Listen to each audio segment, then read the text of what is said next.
What if I told you that indulging your sweet tooth could improve cardiovascular health and reduce risk factors for the development of cardiometabolic disorders? Well, the flavonoids in dark chocolate can do this for you. Hello, my name is Misty, and I'm here to discuss with you the benefits of adding dark chocolate to your daily diet. The cardiovascular health has been of great concern in the United States. One of the main risk factors that come to mind is cholesterol level. Everybody talks about decreasing their LDL, or low-density lipoproteins, bad cholesterol. But what most people don't realize is that lowering your LDL levels is only one aspect. Preventing the oxidation of LDL is another. Now, when LDL oxidizes, it becomes sticky, and it starts to cling to the inner walls of your arteries.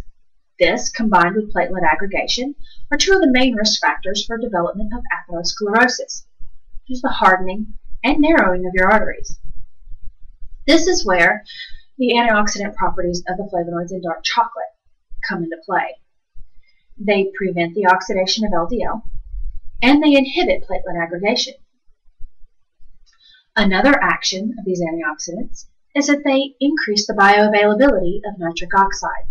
Now, this chemical is produced by the endothelium, which is the smooth inner lining of your blood vessels.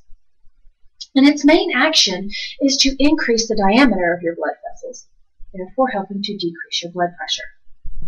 So we have decrease in LDL oxidation, decrease in plaque formation, and a decrease in blood pressure. And all of these combined decrease your risk factors for the development of cardiovascular disease and stroke. Now, another action of the flavonoids in dark chocolate is that they increase insulin sensitivity, which helps the body utilize glucose more efficiently.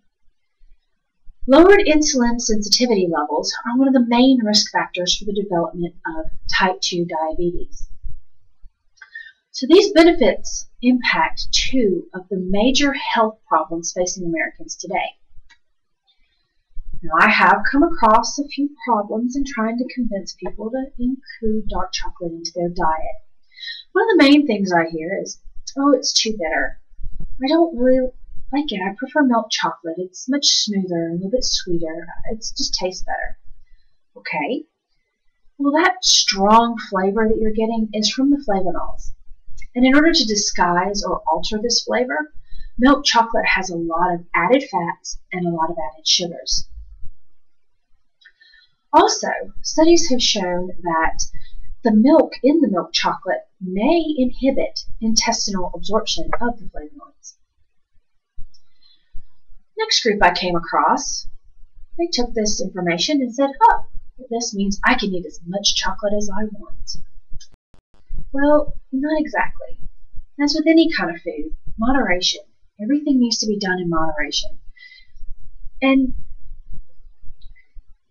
it's a high energy dense food, so you'll need to compensate for the extra caloric intake.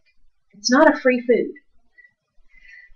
And then there was the group that said, well, if a little bit of flavonols is good, wouldn't a lot of flavonols be even better? They would do more, and not exactly.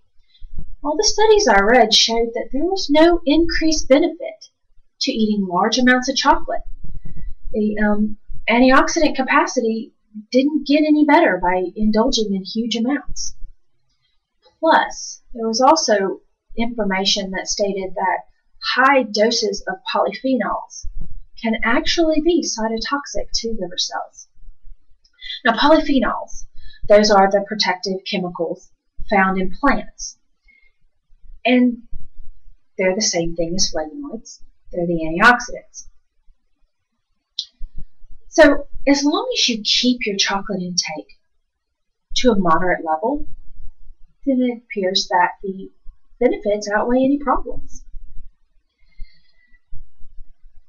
Now, I'm sure everybody has heard about the wonderful benefits of green tea and red wine and how, they're so high in antioxidants and polyphenols and they're wonderful to add to your diet. Well, the cocoa that is found in dark chocolate has higher levels of polyphenols than either one of these.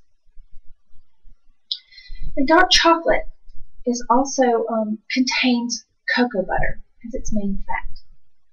And one of the components of cocoa butter is oleic acid.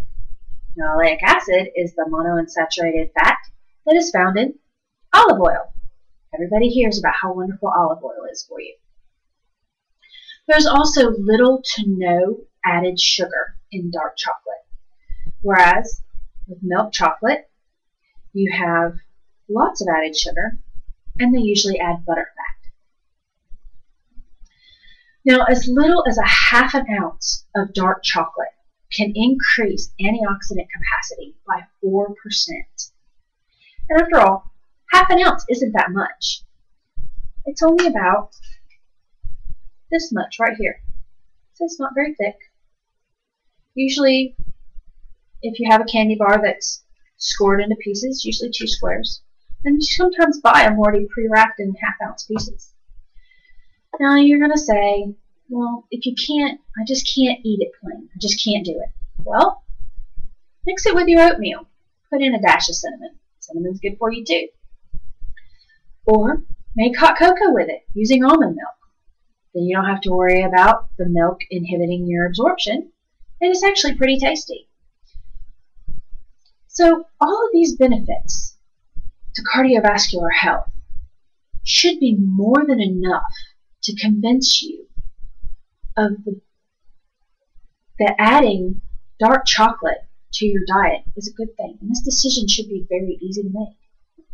Thank you again for listening.